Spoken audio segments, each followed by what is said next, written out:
Graça e paz, meus irmãos, um bom dia a todos, que Deus os abençoe de forma poderosa, amém? Espero que todos estejam bem. Queridos irmãos, hoje daremos continuidade na leitura e exposição do livro de Josué, capítulos 20, 21 e finalizando no capítulo 22.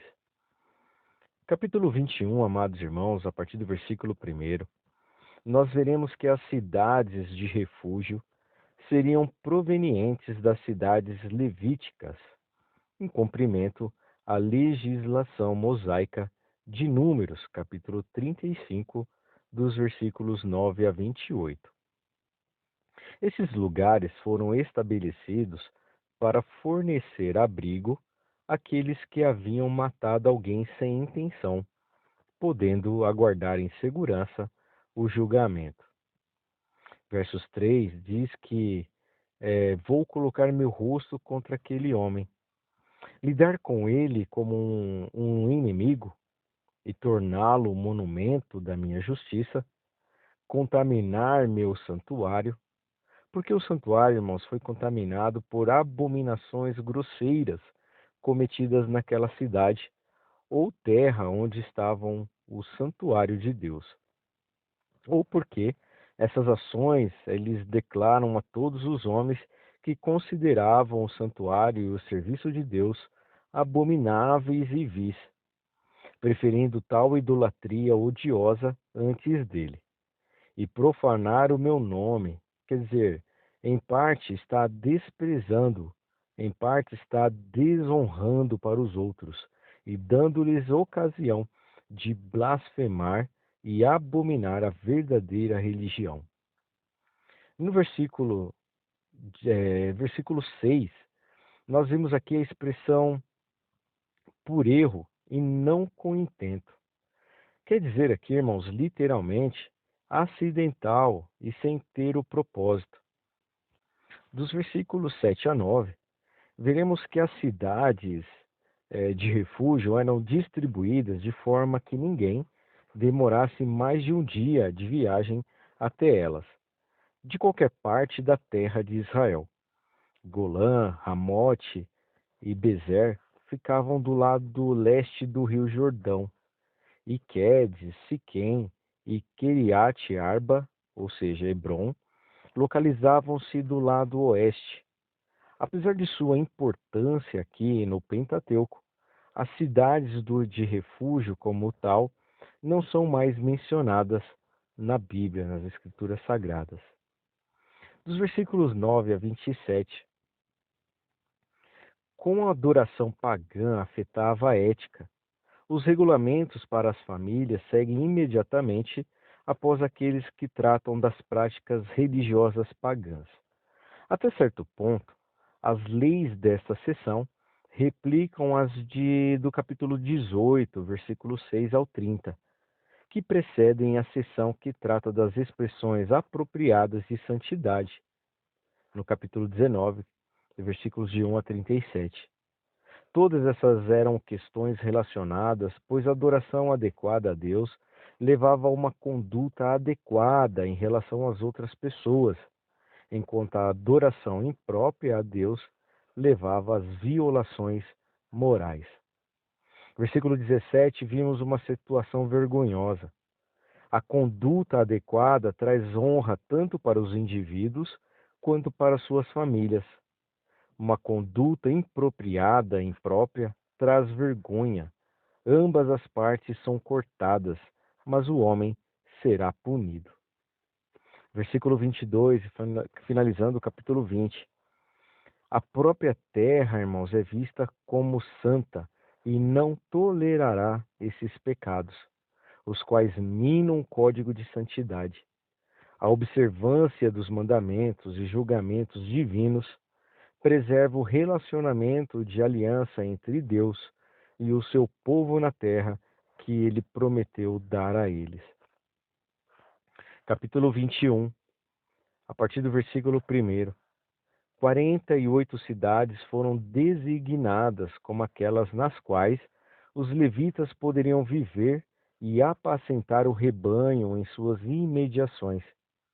Tais cidades continuariam sendo propriedade de outras tribos, mas os levitas teriam direitos de habitação e apacentamento, visto que eles não possuíam outras porções de terra. Na condição de instrutores da lei, os levitas teriam melhores condições de ensinar se eles vivessem espalhados pela terra.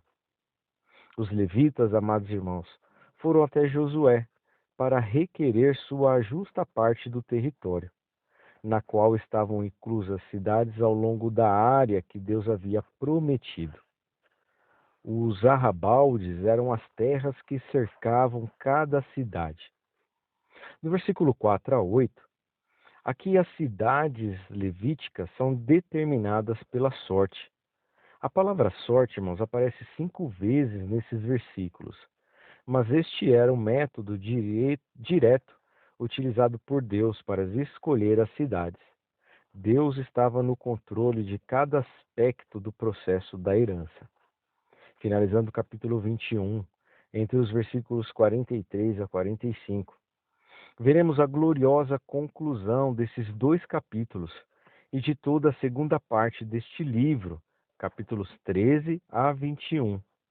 Celebra o fato de que as coisas aconteceram conforme Deus havia prometido. O que vinha sendo dito durante todo o tempo é agora plenamente afirmado. O Deus de Israel é um Deus que mantém suas promessas. Ele cumpriu o acordo que fizeram com Moisés e os demais patriarcas, dando a posse de Canaã aos israelitas e garantindo-lhes o repouso. Capítulo 22, a partir do versículo 1. Este capítulo, irmãos, contém demonstrações calorosas de devoção a Deus da parte de todas as tribos. A principal preocupação era o relacionamento do povo com o Senhor e a unidade da adoração israelita. A obediência a Moisés e a Josué por parte das tribos assentadas a leste do Jordão é elogiada aqui. A questão da unidade da nação foi levantada no início, mas essas tribos provaram ser fiéis. Versículo 4 do capítulo 22. A ideia do descanso como um presente de Deus faz parte da estrutura do livro de Josué. O repouso fora prometido pelo Senhor, e mais uma vez ele cumpriu suas promessas. Versículo 5.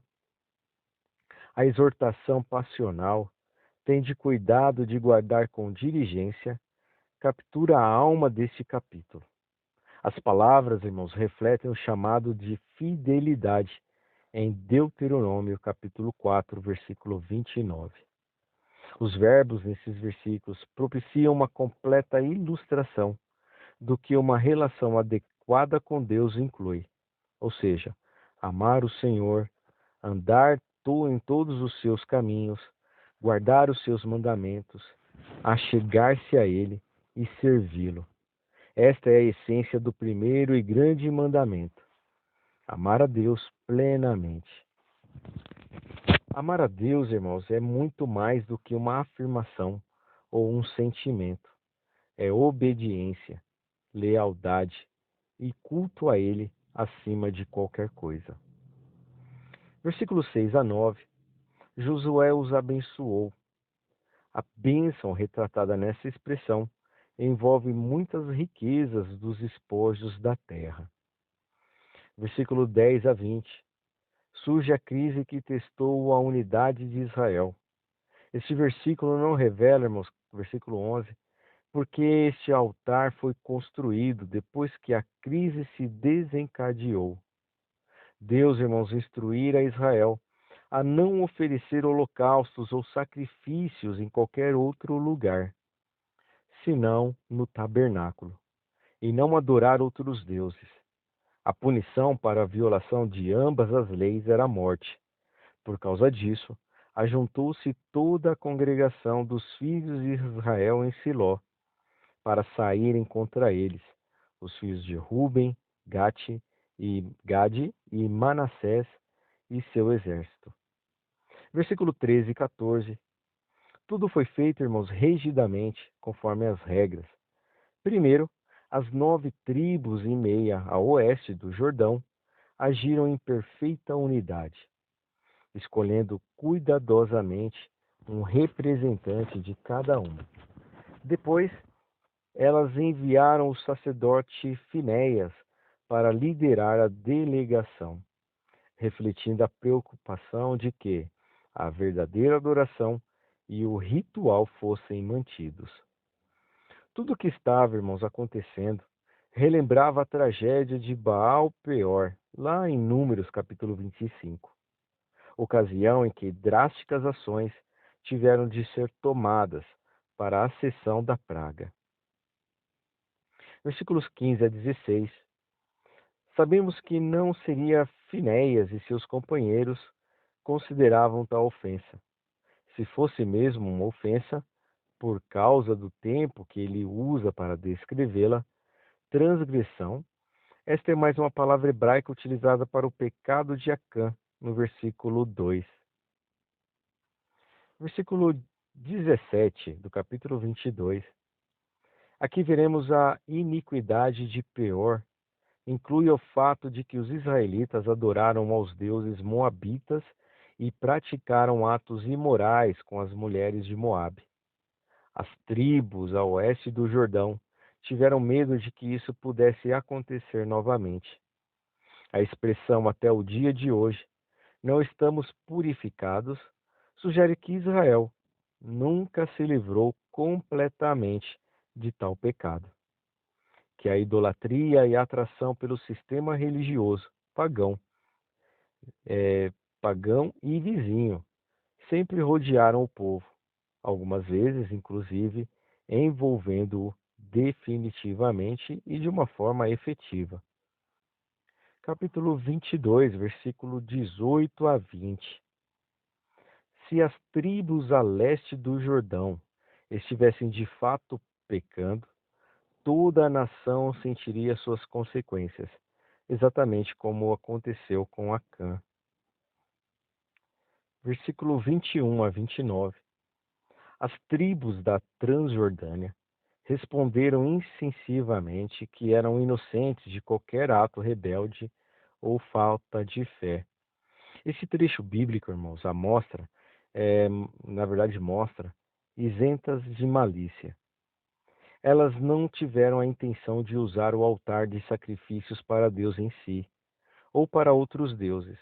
Em vez disso, o altar tinha o propósito de funcionar como um memorial ou testemunho para os seus filhos. E a preocupação das tribos foi a mesma daquelas que viviam no lado oeste do Jordão, que a unidade de Israel fosse mantida. Versículos 23 a 25. As tribos do leste do Jordão ficaram com medo de que a distância geográfica pudesse isolá-las. Com o passar do tempo, fizesse com que os israelitas do outro lado do Jordão as rejeitassem. Assim, elas construíram um altar, a fim de evitar que a prévia unidade existente se perdesse. Versículos 26 a 29. Note aqui, irmãos, nessa expressão, vede o modelo do altar do Senhor que fizeram para nossos pais. Isso aqui nos remete às tribos do leste, quando escolheram cuidadosamente suas palavras. O termo modelo mostra claramente que elas nunca tiveram a intenção de que este altar fosse um substituto do verdadeiro altar de adoração no tabernáculo. Na verdade, irmãos, o propósito da construção era servir como um testemunho. A mesma palavra hebraica é usada em outros trechos para indicar o padrão do tabernáculo transmitido a Moisés e os planos da construção do templo que Davi deu a Salomão. Versículo 30 a 34. As tribos do leste defenderam-se prontamente e neutralizaram a crise, deixando os representantes do povo satisfeitos. A resposta dos enviados se dá em apenas um versículo, o súbito fim para a crise que foi descrita em 20 versículos precedentes, entre o 10 a 29. As tribos do oeste aceitaram as palavras das tribos do leste acerca desta questão, e o altar permaneceu. E finalizando o capítulo 22 e a leitura do dia de hoje, no versículo 34, nós vemos que no auge deste capítulo, encontramos a afirmação de que o altar era um testemunho de que o Senhor é Deus. Antes, o capítulo afirmara que o altar serviria apenas de testemunho, mas não falou o do que. Usando esta mesma retórica, Jesus disse a seus discípulos que as pessoas saberiam que eles eram seus discípulos ao verem o amor de um pelo outro. Isto é, o amor deles direcionaria o povo para Deus. E aqui nós temos uma referência em João, capítulo 13, versículo 35. E com isso, amados irmãos, nós finalizamos a leitura e a exposição do livro de Josué, hoje nos capítulos 20, 21 e 22. Desejo aos amados irmãos uma excelente leitura, uma excelente meditação das Sagradas Escrituras, que o Espírito Santo de Deus possa ter falado melhor aos seus corações. Amém? Um forte abraço, fiquem com Deus e até amanhã, onde daremos continuidade neste livro maravilhoso. Amém? Um forte abraço.